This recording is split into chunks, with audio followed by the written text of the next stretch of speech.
Gary, it's great to have you back on InvestorStream with the release of the Borba update and prospective resource report. There's a lot of great info in here. Can you just take us through what highlights stand out for yourself in this report? Yes, thanks, Alex, for the opportunity. There is a lot of information in there, and a lot of very prescriptive information as required by the ASX listing rules. But the key takeaways from this report are that, one, we asked ERCE to give us a prospective resource for the Borba 1-7 well area. This resource addresses the well we're about to drill and the reservoirs that we expect to encounter on the way down. And they've assessed that there are 11 reservoirs potentially on the way down. Our internal assessments, we've got up to 15 if I count fractured basement, which we encountered at Dempsey as a potential reservoir. So outside of the Borba 1-7 area, there are other prospects. There are a lot more anomalism spread to the north and south. There are entirely separate areas of anomalies and separate areas of what we think are channel fill sequences on the Borba AMI and surrounding the adjacent to and surrounding the Borba prospect. The key takeaway in the wrap-up of the risk on this report from ERCE is, a 70% chance of success of finding a sand full of gas here. That's a high chance of success. Not unexpected when they're evaluating 11 prospective reservoirs. But it just says that we have a very high chance in drilling the Borba 1-7 well that we're going to find gas. And as we all know, we've got good gas prices, premium gas prices in Western the USA and in California in particular. And we're close to infrastructure. So our economic threshold for gas to hook it up to the system is very, very low. So any gas that we find, we would expect there's a high probability, 100% probability almost, of connecting it up.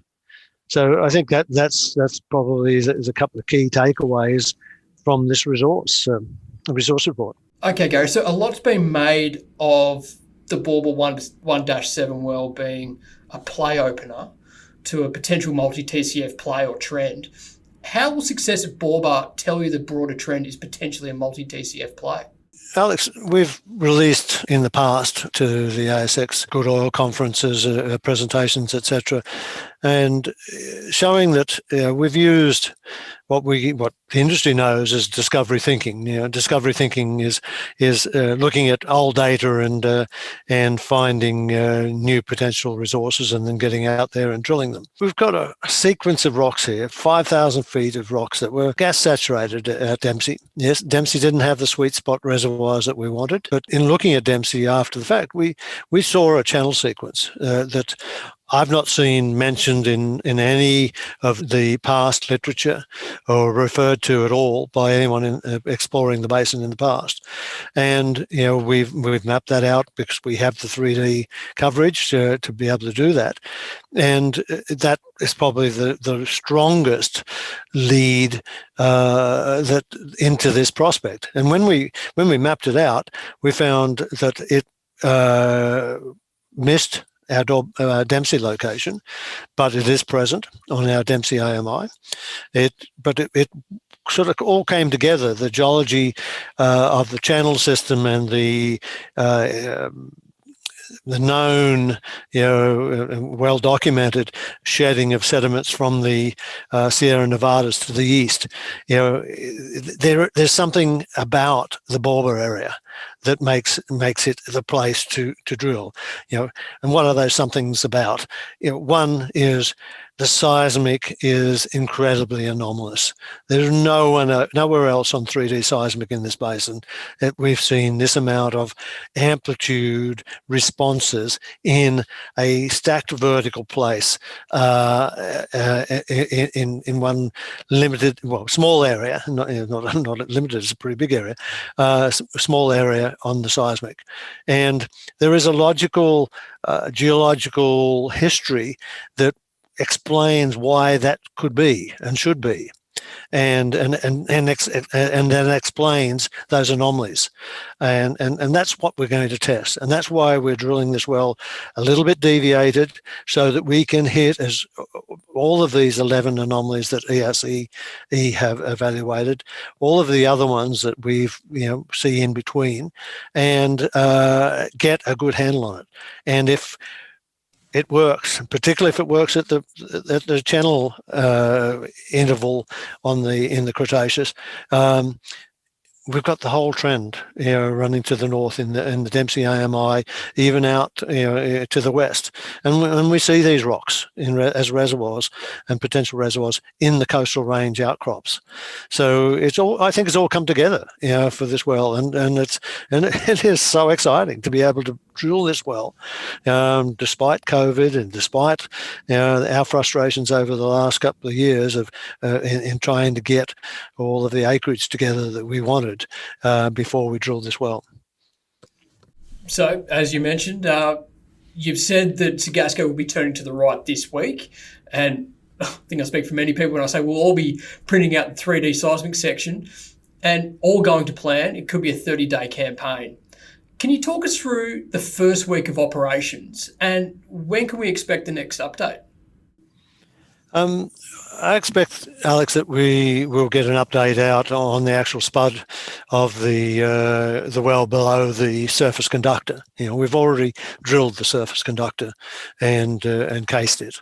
So the rig is setting up over the top of that right at the moment, and we will drill once the rig's ready. We'll drill out of that. It's a long weekend in the US at the moment, right now. So the guys have had the weekend off, but they'll finish the mobilisation this week, and I expect we'll be turning to the right by the end of the week, and we'll announce that. We then drill down to around 1,800 feet. And place another string of casing in at that point, and that's to protect the aquifers underlying the Sacramento River, and in the old Sacramento River beds, we're out in the Sacramento River plains, and that'll be cemented in place. That may be a 4 or 5 day to do that. Couple of days drilling, couple of days to cement the casing in place, and then we'll drill out, and that's when it becomes interesting. We could find some interesting zones above that casing, but more than likely the best prospectivity is deeper.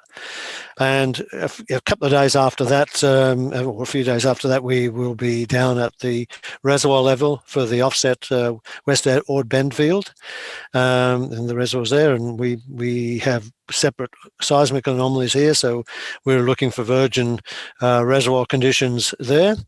And we'll drill on down to around 6,000 feet and hopefully through the Gwynder level to test that before we set the next string of casing. We can't predict exactly where the casing strings will go. We react, and our drillers react and respond to pressure and gas, and we make sure that we set the casing in the place that makes it safest for protecting what we already have, and makes it safe to drill on in the high pressure environment that's between that 6,000 and almost 10,000 feet where the TD occurs. So I expect, just like at Dempsey, we will release information when we've got market-sensitive information, which will be shows and then obviously logs at the casing points. So I expect to see, a fair bit of attention on that seismic section as we go on down, and a fair bit of news flow on behalf of ourselves and our partner Xstate over the next month. And Gary, before I let you go, is there anything that you want to emphasise from this report ahead of drilling? Yes, Alex.